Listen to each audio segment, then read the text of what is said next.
अस्सलामुअलैकुम। आज की इस वीडियो लेक्चर में हम कॉन्सेप्ट ऑफ डिसीज़ के बारे में बात कर रही है कि शुरुआत करते हैं कुछ डेफिनेशंस के साथ। पहली डेफिनेशन है डिसऑर्डर यानी बेतरतीबी।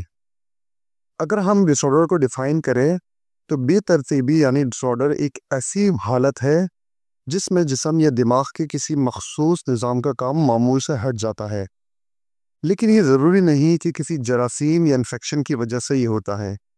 ये अक्सर तर्ज ज़िंदगी, जीनियाती अवामिल या जिस्मानी व ज़हनी बेतरतीबी की वजह से होती है। मिसाल के तौर पर हाई ब्लड प्रेशर यानी ब्लड प्रेशर की सतह मामूल से ज़्यादा हो जाना, डायबिटीज़ यानी जिस्म में शुगर के लेवल को कंट्रोल करने में ख़राबी। हम बीमारी या डिसीज़ के बारे में बात करें तो बीमारी ख़ास जिस्मानी या ज़हनी हालत होती है जो किसी जरासीम, वायरस, जीनियाती मसले या किसी और मखसूस वजह से पैदा होती है। इसमें अक्सर मखसूस अलामात होती हैं जो जिस्म में तकलीफ़ पैदा करती हैं। मिसाल के तौर पर कॉरोनरी आर्टरी बीमारी जिसमें दिल की शरियानों में रुकावट पैदा होती है। इसके अलावा ट्यूबरकुलोसिस इन्फेक्शन ये फेफड़ों का एक इन्फेक्शन है। अगर हम डिसीज़ और डिसऑर्डर में फ़र्क की बात करें तो डिसऑर्डर ज़्यादातर जिस्मानी या ज़हनी अफ़ाइल में बेकायदगी को ज़ाहिर करती है, जबकि डिसीज़ किसी मखसूस वजह या इन्फेक्शन से पैदा होती है। बीमारी में वाज़ेह अलामात और एक ख़ास वजह होती है, जबकि डिसऑर्डर बाज़ औक़ात बग़ैर किसी वाज़ेह वजह के भी हो सकते हैं। इलनेस की बात करें तो इलनेस एक ऐसी हालत है जिसमें कोई शख्स खुद को ठीक महसूस नहीं करता। इसकी वजह कोई जिस्मानी मसला या ज़हनी परेशानी हो सकती है और ये वक्ती या तवील मुद्दती भी हो सकती है और हर फ़र्द पर मुख्तलिफ असर डाल सकती है। मिसाल के तौर पर हेडेक या स्टमक प्रॉब्लम्स इसकी मिसालें हैं। क्लासिफिकेशन ऑफ डिसीज़ एजेंट्स की बात करें तो मुख्तलिफ किस्म के एजेंट्स डिसीज़ कॉज करते हैं।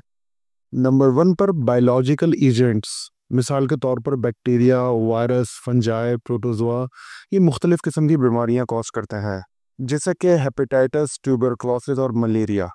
नंबर 2 पे है न्यूट्रिएंट एजेंट्स, तो बहुत ज़्यादा प्रोटीन लेने से गाउट जैसी बीमारी हो सकती है और बहुत ज़्यादा फैट लेने से कंजेस्टिव हार्ट फेलियर जैसी बीमारी हो सकती है।